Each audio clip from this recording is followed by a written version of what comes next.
તો રામ રામ, જય શ્રી કૃષ્ણ, જય માતાજી એન્ડ ગુડ ઇવનિંગ મિત્રો. એનટીપીસીનું અંડર ગ્રેજ્યુએશનનું પરીક્ષા સરસ રીતે ચાલી રહી છે. ઘણા બધા વિદ્યાર્થીઓ પેપર દઈ દઈને આપણને પ્રશ્ન મોકલી રહ્યા છે. એ બધાને આપણે આભાર માનીશું કે એના પ્રશ્ન દ્વારા હું તમારી સમક્ષ આ જે કંઈ રજૂઆત કરવા આવું છું એ આવી રહ્યો છું. એટલે બધા માટે આપણે એક થેન્ક્સ કહીશું. બરાબર છે. તમને ઈચ્છા થાય તો કોમેન્ટમાં તમે પણ કહી શકો છો કે એવા દરેક સ્ટુડન્ટને થેન્ક યુ, જે લોકો સુધી તમારો આભાર પહોંચી જશે. હવે અત્યારે આપણે ક્વેશ્ચનની અંદર વાત કરીએ તો જીકે, જીએસ, કરંટ, સાયન્સ, બરાબર છે, અને રિઝનિંગના પ્રશ્ન જે છે આપણી પાસે આવી ગયા છે. શરૂઆત કરીએ તો આજના પેપરની અંદર મને એવી વાત કરો, બપોર પછી જે પેપર થયા એમાં મને વાત કરવામાં આવી કે સર આ પઝલના બેઠક વ્યવસ્થા જેને આપણે સિટિંગ એરેન્જમેન્ટ પણ કહીએ છીએ એમાંથી 5-7 પ્રશ્ન જે છે આવે છે. બરાબર છે. તો આવા પ્રશ્ન જે છે એ 4-5 લીટીના હોય છે, એની પ્રેક્ટિસ અવશ્ય જરૂરી હોય છે, એના સિવાય તમે આ કરી શકતા નથી. તો એમાંનો એક પ્રશ્ન છે, ત્યાંથી જ આપણે શરૂઆત કરીએ.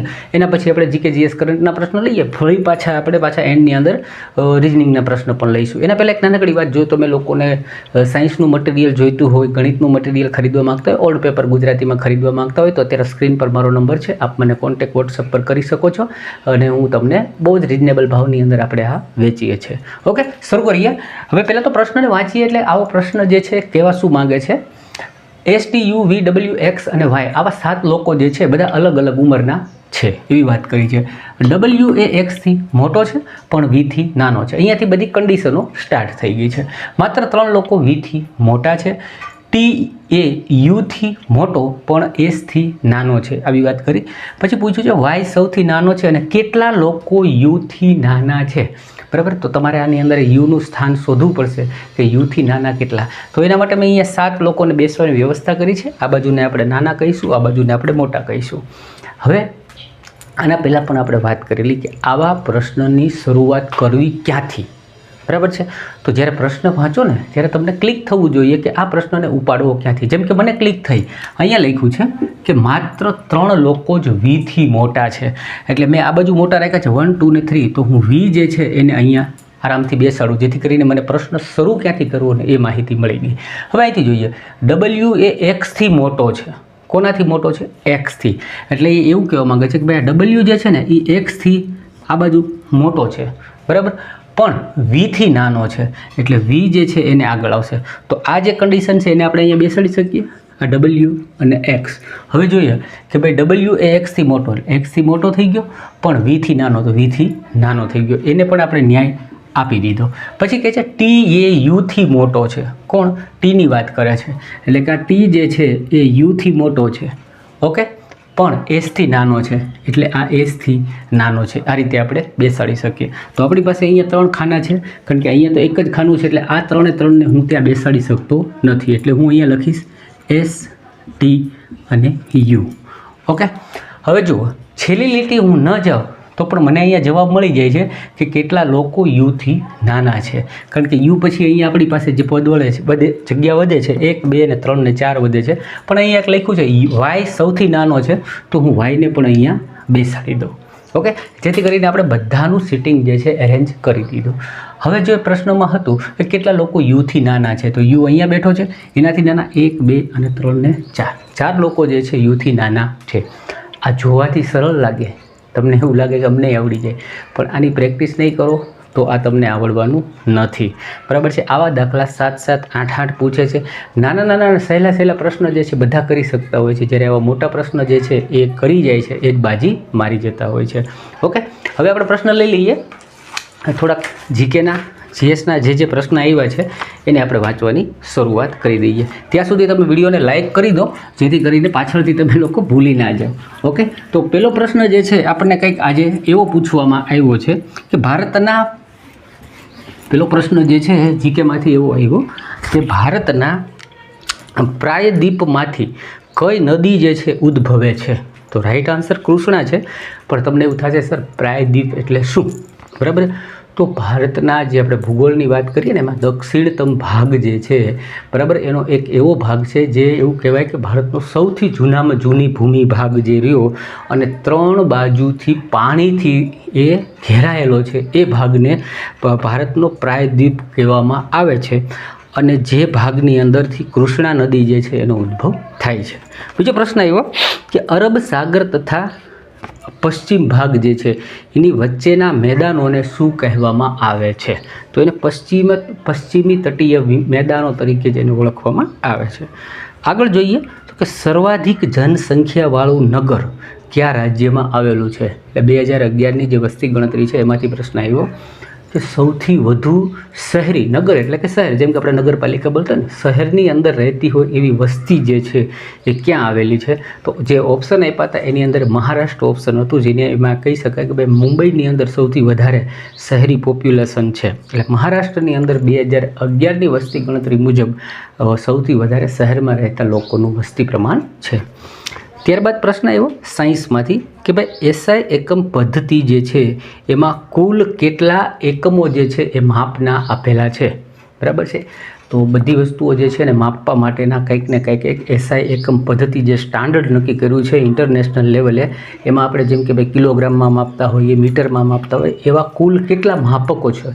તો એવા કુલ 7 માપક છે અને એની યાદી પણ તમને આપી દઉં જેથી કરીને તમને ખબર પડે. એક તો છે મીટર, બીજું kilogram, second, ampere, kelvin, mall અને કેન્ડેલા. આ 7 જે છે મુખ્ય એસઆઈ એકમ પદ્ધતિના માપના એકમો છે. પછી પ્રશ્ન જોઈએ કે જીવન મંડળ અથવા તો જીવાવરણ, આપણે જીવાવરણ કહીએ ને, બરાબર છે, માં સૌથી વધુ ક્યુ પ્રોટીન જોવા મળે છે? સાયન્સનો પ્રશ્ન છે કે ભાઈ જે જગ્યાએ આ બધી જીવનું અસ્તિત્વ છે એવા આવરણમાં સૌથી વધારે ક્યુ પ્રોટીન જોવા મળે? સાયન્સનો થોડોક ડીપલી પ્રશ્ન આવી ગયો છે. તો એ જે પ્રોટીન છે એનું નામ છે રૂબિસ્કો. એવું નામ છે, રૂબિસ્કો. પછી પ્રશ્ન જોઈએ બંધારણમાંથી એવો અનુચ્છેદ 14નો સંબંધ જે છે એ નીચેના ઓપ્શનમાંથી કોની સાથે છે? તો 14 નંબરનું જે આર્ટિકલ છે બંધારણમાં એ કાયદા સમક્ષ સમાનતાની વાત કરે છે. પછી પ્રશ્ન આવ્યો કે કલમ આઈપીસીની કલમ પૂછી લીધી 498A એટલે 498A જે છે એનો સંબંધ જે છે કયા ગુના સાથે છે? તો તમે એક શબ્દ સાંભળ્યો હશે, ડોમેસ્ટિક વાયોલન્સ. બરાબર છે. ડોમેસ્ટિકનો મતલબ થાય છે ઘરેલું, વાયોલન્સ એટલે કે હિંસા કરવી. ઘરેલું હિંસામાં જે સ્ત્રીઓ ઉપર અત્યાચાર થાય છે, બરાબર છે, એના માટે 498A જે છે એ કલમ આઈપીસીની અંદર આપવામાં આવેલી, એટલે વિવાહિત મહિલાઓ માટે. આગળનો પ્રશ્ન જોઈએ કે ભાઈ આપણને રોજ એક સૈન્ય અભ્યાસમાંથી ક્વેશ્ચન્સ આવે છે. એમાંનો પ્રશ્ન આવ્યો કે વરુણ સૈન્ય અભ્યાસ જે છે કયા 2 દેશો વચ્ચે થાય છે? તો ભારત અને ફ્રાન્સની વચ્ચે વરુણ સૈન્ય અભ્યાસ જે છે એ થતું હોય છે. ત્યારબાદ ઇતિહાસમાંથી આપણા જે વાઇસરોય અને ગવર્નર જનરલ છે એમાંનો એક ક્વેશ્ચન્સ જોવા મળ્યો કે ભાઈ લોર્ડ કર્ઝને વિશ્વવિદ્યાલય અધિનિયમ જે છે એ ક્યારે પસાર કરેલો? 2 દિવસ પહેલાં આ પ્રશ્ન આવ્યો કે વિશ્વવિદ્યાલય જે છે ભારતમાં ક્યાં આવી? એની પહેલાં આવ્યો કે એનો પાયો કોણે નાખ્યો? એની પહેલાં એવો ક્વેશ્ચન આવ્યો કોણે સ્થાપના કરી? એકવાર એવો પ્રશ્ન આવ્યો એના પહેલાં અધ્યક્ષ કોણ બન્યા હતા? હવે પ્રશ્ન શું આવ્યો કે ભાઈ અધિનિયમ જ ક્યારે પસાર થયો? તો ભાઈ 1904ની અંદર લોર્ડ કર્ઝન જે છે એણે અધિવેશન આ છે અધિનિયમ છે એ પસાર કરેલો. પછી પ્રશ્ન આવ્યો કે રાજ્યપાલને પદ પરના શપથ કોણ લેવડાવે? એકદમ જૂનો ક્વેશ્ચન છે, ઇઝી હતો, બધાને આવડી જાય. હાઈકોર્ટના જે ન્યાયાધીશો છે, મુખ્ય ન્યાયાધીશ, સામાન્ય રીતે એ રાજ્યપાલને પોતાના પદ ઉપર બેસવાના શપથ લેવાડતા હોય છે. પછી પ્રશ્ન છે કોમ્પ્યુટરમાંથી અલ્ટર વત્તા ટેબનો ઉપયોગ જે છે એ શેના માટે થાય છે? રિપીટ ક્વેશ્ચન છે, 4 વખત પૂછાઈ ગયો, બરાબર છે. તો જે લોકો કોમ્પ્યુટર વાપરતા હોય એને ખ્યાલ હોય, અલ્ટરની સાથે તમે ટેબ દબાવી રાખો ને એટલે એક કરતાં વધારે જે પેજ ખુલ્લા છે ને એ બધા તમારી સામે આવી જાય. તમારે જે પેજમાં જવું છે એ ત્યારે તમે જે ટેબ છોડી દો એટલે એ પેજમાં જતા રહો. કહેવાનો મતલબ છે એક કરતાં વધારે એપ્લિકેશનો ઓપન છે તો એકમાંથી બીજામાં સ્વિચ કરવા માટે તમે અલ્ટર ટેબનો ઉપયોગ કરતા હોવ છો.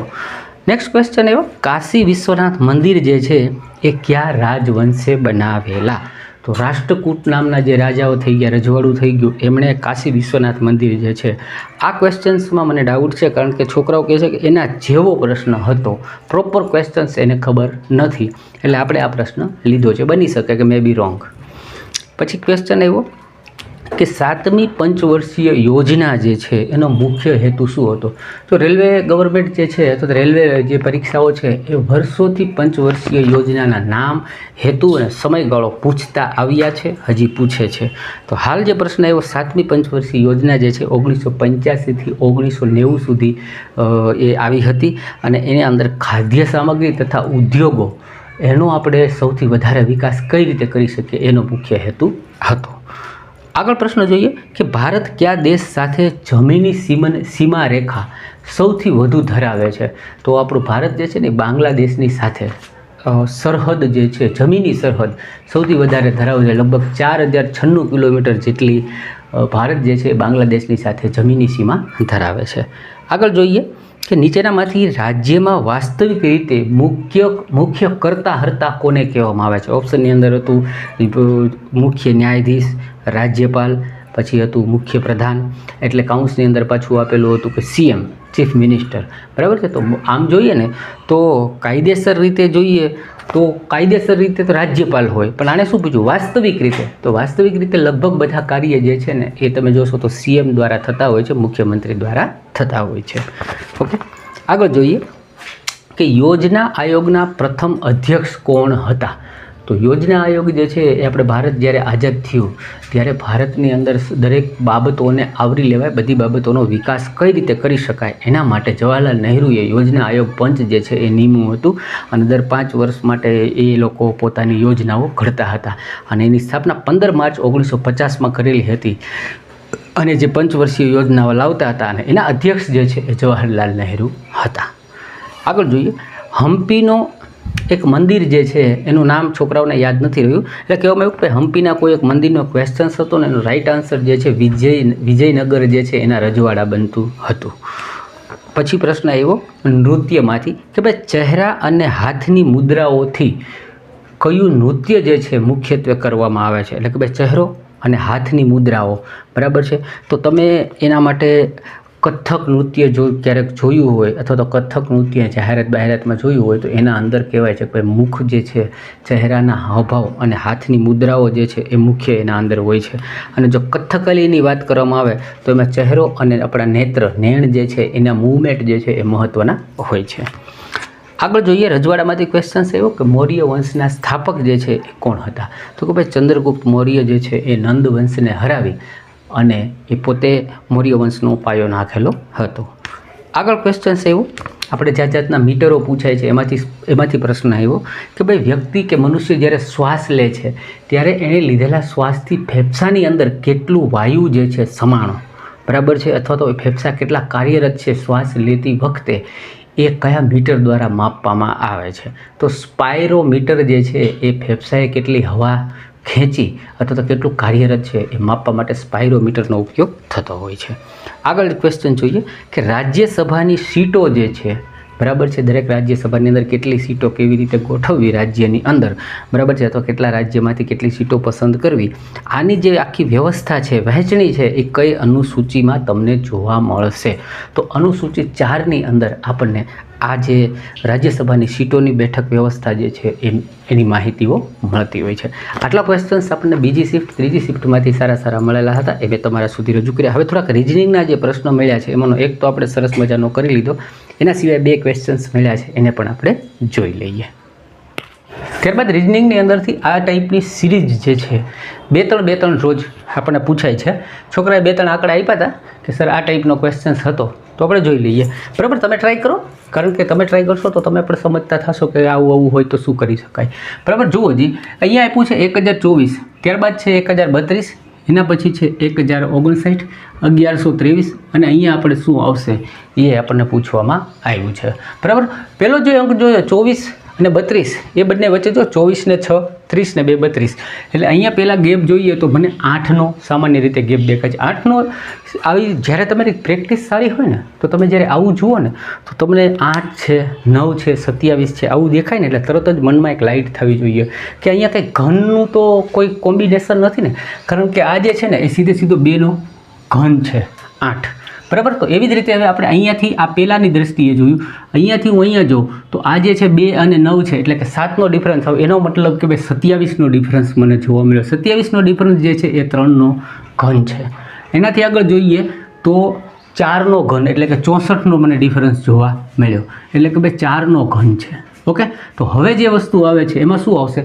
5નો ઘન. 5નો ઘન છે 125.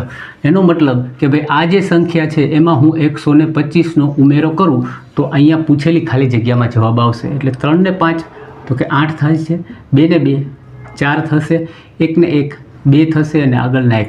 એટલે પહેલો જે આપણને આ ટાઈપની સિરીઝ પૂછેલી હતી એનો આન્સર જે છે 1248 ઇઝીલી આપણને મળી જાય એવો હતો. અહીંયા તો આપણે શાંતિથી કરતા હોય, સાંભળતા હોય, સમજતા હોય એટલે લાગે કે હા હેલું છે થઈ જાય.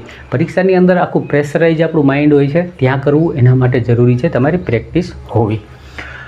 ત્યારબાદ આ ટાઈપનો પ્રશ્ન આવ્યો. વિદ્યાર્થીઓ એવું કહેતા હતા કે સાહેબ પ્રશ્ન જોઈને આવડી જાય એવું હતું. જુઓ જી તમે ટ્રાય કરો તો તમને લાગે છે આવડી જાય એવું? મને તો લાગે છે એકદમ ઇઝી છે કે ભાઈ આ એક જે છે એને આ કોડ તરીકે આપવામાં આવે, આ બીજા અક્ષરો આપ્યા એનો કોડ આ છે, તો તમને પ્રશ્નની અંદર પૂછી લો તો આનો કોડ જે છે એ શું થશે? ઓકે, તો સિમ્પલ પ્રશ્ન હતો. તમે જુઓ આ LETTUCE છે, તો અહીંયા માત્ર એને રોંગ કરી નાખ્યું છે. એટલે અહીંયા ઈથી પૂરું થાય છે તો ઈથી લખવાનું શરૂ કર્યું છે. ઈ પછી સી છે, પછી યુ છે, પછી અહીંયા ટી છે, તો પાછો ટી છે, પાછો ઈ છે અને પાછો એલ છે. એટલે કાંઈ કર્યું નથી, આખા કોડના આ બનાવેલો નથી. આવા પ્રશ્ન આવશે, તમને જોવાય મળશે, બની શકે તમારી શિફ્ટમાં ન પણ આવે, બીજાની શિફ્ટમાં આવે છે. આ ટાઈપના 2 પ્રશ્ન જોવા મળી ગયા છે. તો આનું પૂછેલું હતું, બરાબર. તો આનું આપણે શું કરશું તો કે ભાઈ ઊંધેથી લખવાનું ચાલુ કરીએ. એટલે કે PINSR પછી એ છે અને લાસ્ટમાં P છે. બસ આને ખાલી ઉલટું લખવાનું હતું. ત્યારબાદ હોમવર્કની અંદર તમને એક પ્રશ્ન આપું છું. આનું અરીસાની ઇમેજ જે છે એ પૂછવામાં આવી હતી. આંકડા કંઈક આડાહોળા હતા, મને સારા લાગ્યા એવા આંકડા મેં બનાવ્યા છે. આને અરીસામાં જોતાં કેવા લાગે, શક્ય હોય તો તમે લખજો, બરાબર છે. વિડીયો સારો લાગ્યો, માહિતી સારી લાગી હોય, આવા જ લેક્ચરને જોવા, સમજવા, જાણવા અને શીખવા માટે ચેનલને સબસ્ક્રાઈબ કરવાનું ભૂલતા નહીં. વિડીયો સારો લાગ્યો છે તો લાઇક પણ કરજો. મળીએ છીએ આવતીકાલે બીજી આવી જ પરીક્ષાનું સોલ્યુશન અને એનાલિસિસ લઈને. ત્યાં સુધી બધા આવજો.